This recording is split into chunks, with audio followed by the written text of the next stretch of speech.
Your brain is the most powerful weapon in the world.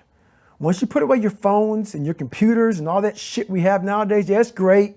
We're up to date. But your brain is the only thing you have when you're going through depression, when you're going through hard times, when you're going through death, real life shit.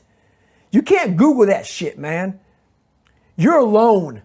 You're alone. You may have a shrink you're going to, you may have a best friend you're going to, but there's 24 hours in the day where you're alone in this brain, and your brain is talking to you in all kind of ways, and it wants to control you and pull you in these different pockets. If you can't control your own brain and your brain controls you, you're fucked. You got to tell your brain where you want to go and how you want to go and how you want to get there. You got to control it.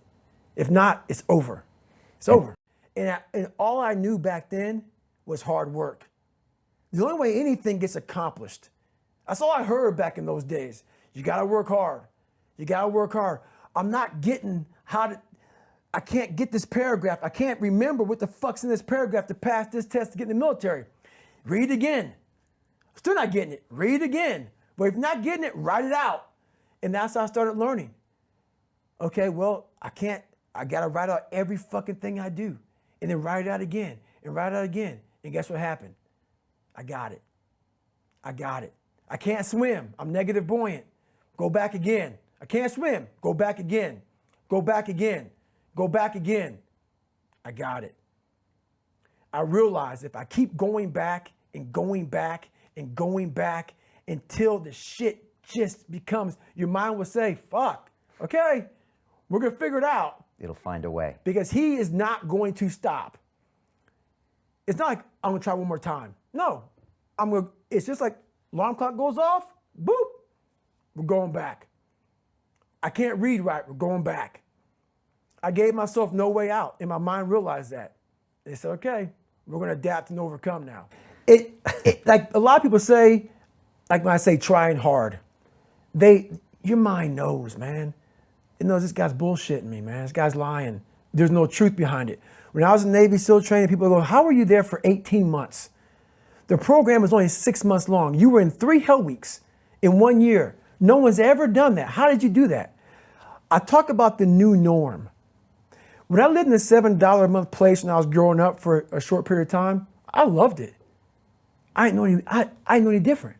That was my norm. Once we moved out of that place, we moved to a $236 a month place. I was like, shit, I never want to go back to that little piece of shit. But if you go back to that $7 a month place and you realize this is where I live, this is all I got, your mind says, roger that, this is home. So when I was going through Navy SEAL training for 18 months and going back through all the hard parts over and over again, I told myself after the first time, I knew it was gonna be a long journey there. My body was breaking down. It was just how it was going on. I said, you know what? This is my new norm. So my mind said, it's like going to work. Like you go to work, you put your suit and tie on. I go into suffering every day. Every day, suffering, being broken, duct taping my feet up, stress fractures, shin splints, being broken. This is my new norm.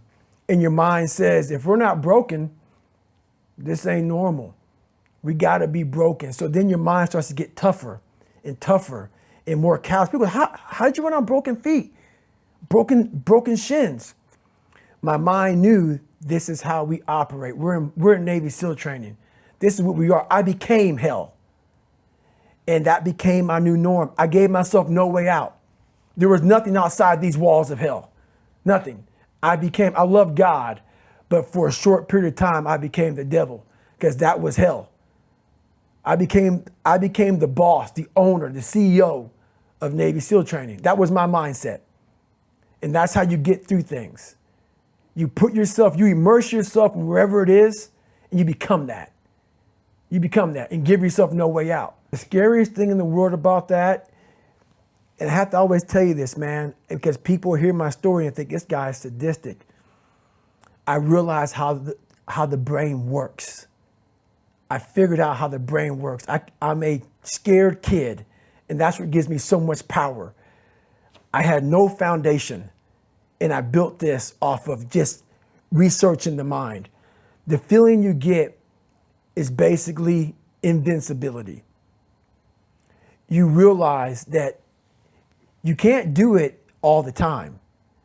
When you need to do it, I know I can go to a place that I can live in. And when you know that you can run on broken legs and you can do certain things that a lot of people can do, but they're not willing to do, this power, this sympathetic nervous system of fight or flight, and you're fighting, it gives you this charge of energy of when you're sitting there at 3:30, 4 o'clock in the morning and you're duct taping your feet up because they're broken, and you're doing it by yourself, and you're going through arguably one of the hardest training in the world. And these guys, most of them are healthy, and you're going through it broken, and you're already at a disadvantage, but you're still there. You can feed into that and tap into that for a lot of power. But if you look at it, well, I'm broken, man. Like, I'm not gonna make it. But if you look at it as, man, I'm broken and I'm still here. And I'm fighting, and I'm gonna find a way to get through this because I have no other place to go. It gives you a lot of power. And it's not rage. You were pretty clear at saying you can't get through that with anger. No. Anger won't get you very far. I thought it would. But what happens is, not just in SEAL training, but in life in general, when things start to suck really, really bad, my brain and a lot of people's brain, they don't go to the people that called you nigger or your dad beating you up. Your brain says, we gotta get the fuck out of here. This is miserable. So anger goes away a lot of times when you're suffering because your brain just says, we gotta run, right. We gotta go. So that anger is not popping up saying, oh, I wanna show them.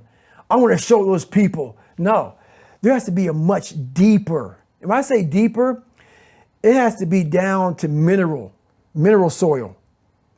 It has to be down to that nice mineral soil where nothing can burn. You can't burn dirt. So it has to be down that low, that literally is something in you that's at the core of your soul. But you don't find it unless you spend a lot of time with what you want to be in life.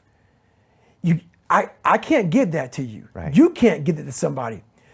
When you find your true passion in life, and my passion for me was like, oh, I want to be, I didn't give a fuck about Navy SEALs, Army, I don't give a shit. I want to serve my country. I want to be someone that I'm proud of. You're proud of. That's all that matters for you. I'm proud of. Nobody else matters, no, right? No, give a shit. I don't give a shit. That I want to look at myself in the mirror because I was so disappointed. That accountability mirror I talk about, I was so disappointed in what I saw every fucking day.